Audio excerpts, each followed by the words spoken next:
Hi friends, welcome back to my channel.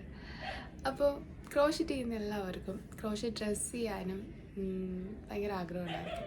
പക്ഷേ ഏത് ഞാൻ ചൂസ് ചെയ്യണമെന്നുള്ളൊരു കൺഫ്യൂഷൻ അവർക്കുണ്ടാവും. അപ്പോൾ ഇന്നത്തെ വീഡിയോയിൽ നമ്മൾ ടൈപ്സ് ഓഫ് യാൻസിനെ പറ്റിയിട്ടാണ് പറയുന്നത്, കോട്ടണും ആക്ലിക്കും. അപ്പോൾ അതിനെക്കുറിച്ച് പറയുന്നത് തൊട്ട് മുന്നേ നമ്മളിപ്പോൾ എന്തുകൊണ്ടാണ് ഒരു യാൻ ചൂസ് ചെയ്യുന്നതിൽ ഇത്ര ഇമ്പോർട്ടൻസ് എന്ന് വെച്ച് കഴിഞ്ഞാൽ, നമ്മളൊരു ഡ്രസ്സ് ഇടുമ്പോൾ നമ്മൾ കൺസിഡർ ചെയ്യുന്ന കുറച്ച് ഫാക്ടേഴ്സ് ഉണ്ട്. അതായത് ആ ഒരു ഡ്രസ്സ് നമുക്ക് ബ്രീത്തബിൾ ആണോ, അല്ലെങ്കിൽ എത്രത്തോളം ആ ഒരു ഡ്രസ്സ് നമുക്ക് കംഫർട്ടബിൾ ആയിരിക്കും. പിന്നെ അതുപോലെ തന്നെ അതിൻ്റെ ഒരു വെയ്റ്റ്, ലൈറ്റ് വെയ്റ്റ് ആയിരിക്കുമോ അല്ലെങ്കിൽ ഹെവി വെയ്റ്റ് ആയിരിക്കുമോ, പിന്നെ അതിൻ്റെ ഒരു എന്താ പറയുക, ആ ഒരു ഡ്രസ്സിന് നമുക്ക് കിട്ടുന്ന ഷേപ്പ് നമ്മൾ എക്സ്പെക്റ്റ് ചെയ്യുന്ന പോലെ തന്നെ കിട്ടുമോ എന്നുള്ളതൊക്കെ. ഈ ഒരു കാര്യങ്ങളൊക്കെ നമുക്ക് കൺസിഡർ ചെയ്യണമെങ്കിൽ നമുക്കൊരു ഐഡിയ വേണം ഏത് യാൻസ് ഏതൊക്കെ പ്രൊജക്ട്സിന് അല്ലെങ്കിൽ ഏതൊക്കെ ഡ്രസ്സിന് നമുക്ക് ചെയ്യുന്നതാണ് നല്ലത് എന്നുള്ളത്. അപ്പോൾ ഫസ്റ്റ് നമുക്ക് കോട്ടൺ യാനിനെ പറ്റിയിട്ട് പറയാം. അപ്പോൾ ഫസ്റ്റ് നമ്മൾ കോട്ടൺ യാനിനെ കുറിച്ചാണ് പറയുന്നത്. കോട്ടൺ യാന് നമുക്ക് അത്യാവശ്യം കംഫർട്ടബിളാണ്, നമ്മുടെ ക്ലൈമറ്റ്സിന് അത്യാവശ്യം സ്യൂട്ടാണ് കോട്ടൺ യാൻസ്. അതുമാത്രമല്ല കോട്ടൺ യാൻസ് നമുക്ക് അത്യാവശ്യം കുറച്ച് ബ്രീത്തബിളാണ് കോട്ടൺ യാൻസ് വെച്ചിട്ട് ഡ്രസ്സ് ചെയ്യുമ്പോൾ.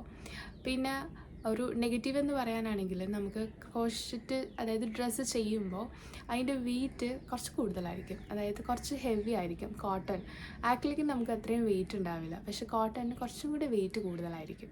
പിന്നെ അത് മാത്രമല്ല നമുക്ക് അധികം കളർ ഷെയ്ഡ്സ് ഒന്നും അവൈലബിൾ ആയിരിക്കില്ല. നോർമൽ കളേഴ്സൊക്കെയാണ് കൂടുതലും കോട്ടണിൽ നമുക്ക് കിട്ടുക. പിന്നെ അതുപോലെ തന്നെ ഏറ്റവും വലിയ പ്ലസ് പോയിന്റ് എന്ന് വെച്ച് കഴിഞ്ഞാൽ നമ്മുടെ ക്ലൈമറ്റിന് സ്യൂട്ടാണ്. അതായത് നമ്മുടെ സമ്മറിലൊക്കെ നമുക്ക് വെയർ ചെയ്യാൻ പറ്റും ഈ കോട്ടൺ യാൻസ് വെച്ചിട്ട്. ബട്ട് ആക്ലിക്കിൽ നോക്കുകയാണെങ്കിൽ അത്രയും കോട്ടൻ്റെ അത്രയും കംഫർട്ടബിൾ ആയിരിക്കില്ല, അത്രയും സോഫ്റ്റ് ആയിരിക്കില്ല. അതുപോലെ തന്നെ പക്ഷേ നല്ല ലൈറ്റ് വെയ്റ്റാണ്, നമുക്ക് വെയർ ചെയ്യുമ്പോൾ വെയിറ്റ് ഒന്നും ഫീൽ ചെയ്യത്തില്ല ആക്ലിക് ആണെങ്കിൽ. പിന്നെ അതുപോലെ എന്താ പറയുക, കുറേ കളേഴ്സ് അവൈലബിൾ ആണ്. കോട്ടണിനേക്കാളും ഒരുപാട് ഷെയ്ഡ്സ് കളേഴ്സ് അവൈലബിൾ ആണ്. ഞാൻ പേഴ്സണലി കൂടുതലും ആക്രിലിക് വെച്ചിട്ടാണ് ഡ്രസ്സ് ചെയ്തിട്ടുള്ളത്. അപ്പോൾ ഫസ്റ്റ് ടൈം ചെയ്യുന്നത് തന്നെ ഞാൻ ഡ്രസ്സാണ്. അപ്പോൾ അതുകൊണ്ട് തന്നെ എനിക്ക് വലിയ ഐഡിയ ഒന്നും ഉണ്ടായിരുന്നില്ല ഏത് യാനാണ് നല്ലത്, അല്ലെങ്കിൽ ഇങ്ങനെ ടൈപ്സ് ഓഫ് യാൻസ് ഒക്കെ ഉണ്ട് എന്നൊന്നും എനിക്ക് വലുതായിട്ട് കറക്റ്റായിട്ട് അറിയില്ല ഞാൻ ചെയ്തൊരു ടൈമിൽ. ബട്ട് എൻ്റെ പേഴ്സണലി എനിക്ക് ആക്രിലിക് നോൺ വെയറബിളായിട്ട് തോന്നിയിട്ടില്ല. നമുക്ക് വെയർ ചെയ്യാൻ പറ്റും, നമ്മുടെ ക്ലൈമറ്റ്സിന് അത്യാവശ്യം വെയർ ചെയ്യാൻ പറ്റുന്ന പോലെ എന്നാണ് എനിക്ക് തോന്നിയത്. എനിക്ക് പേഴ്സണലി ആണ്. ബട്ട് ബേബി ഡ്രസ്സസൊക്കെ എപ്പോഴും കോട്ടൺ തന്നെ ചൂസ് ചെയ്യാം. കാരണം എന്ന് വെച്ച് കഴിഞ്ഞാൽ ബേബീസിൻ്റെ സ്കിൻസിന് കൂടുതലും നല്ലത് തന്നെ കോട്ടൺ ആണ്, അതാണ് ഏറ്റവും ബെറ്റർ. അപ്പോൾ ആക്രിലിക് വെച്ചിട്ട് ഞാൻ ചെയ്തിട്ടുള്ളൊരു ഡ്രസ്സ്, ഒരു ടോപ്പ് ഞാൻ കാണിച്ചു തരാം. ഇത് ഞാൻ ആക്രിലിക് വെച്ചിട്ട് ചെയ്ത ഒരു പ്രീമിയം ആക്രിലിക് വെച്ചിട്ട് ചെയ്തിട്ടുള്ള ഒരു ക്രോഷേ ടീഷർട്ടാണ്. ഇത് ചാനൽ നോക്കിയൊക്കെ എനിക്ക് കാണാൻ പറ്റും, ഞാൻ നേരത്തെ ഫസ്റ്റ് ടൈം ചെയ്തതാണിത്. ഇത് ആക്ച്വലി ആക്രിലിക് എന്ന് വെച്ച് കഴിഞ്ഞാൽ നമുക്ക് നല്ല സ്ട്രെച്ചബിളാണ്, കണ്ടോ, അത്യാവശ്യം നല്ല സ്ട്രെച്ചബിളാണ്. ബട്ട് കോട്ടൺ ഇത്രയും സ്ട്രെച്ചബിൾ ആയിരിക്കില്ല. അപ്പോൾ നമുക്ക് അപ്പോൾ രണ്ടിലും ഏതാ ബെസ്റ്റ് എന്ന് ചോദിക്കുകയാണെങ്കിൽ നമുക്ക് കംഫർട്ടബിളിൽ ഏറ്റവും ബെസ്റ്റ് കോട്ടൺ തന്നെയാണ്.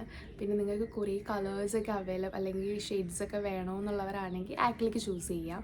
പിന്നെ ക്രോപ്പ് ടോപ്പ് അല്ലെങ്കിൽ സ്ലീവ്ലെസ് ആയിട്ടുള്ള ടോപ്സൊക്കെ ആക്രിലിക് വെച്ച് ചെയ്യുകയാണെങ്കിൽ നമുക്ക് അത്യാവശ്യം വെയർ ചെയ്യാനൊക്കെ പറ്റും, കുഴപ്പമൊന്നുമില്ല.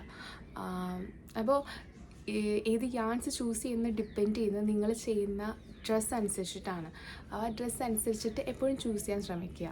പറഞ്ഞ പോലെ തന്നെ ബേബീസിനാണെങ്കിൽ ഓഫ് കോഴ്സ് കോട്ടൺ തന്നെ ചൂസ് ചെയ്യാം. നമുക്കൊക്കെ ആണെങ്കിൽ നമുക്ക് നോക്കിയിട്ട് നമുക്ക് ഫസ്റ്റ് ഒന്ന് ട്രൈ ഔട്ട് ചെയ്തിട്ട് ഏതാണ് നമുക്ക് കംഫർട്ടബിൾ ആണോ അല്ലയോ എന്നൊന്ന് നോക്കിയിട്ട് നമുക്ക് സ്റ്റിച്ച് ചെയ്യാവുന്നതാണ്. ഞാൻ ഫസ്റ്റ് ഇത് അറിയാത്ത ടൈമിലാണ് സ്റ്റിച്ച് ചെയ്തത്, പക്ഷേ എനിക്ക് അത്യാവശ്യം വെയർ ചെയ്യാൻ പറ്റുന്നുണ്ടായിരുന്നു.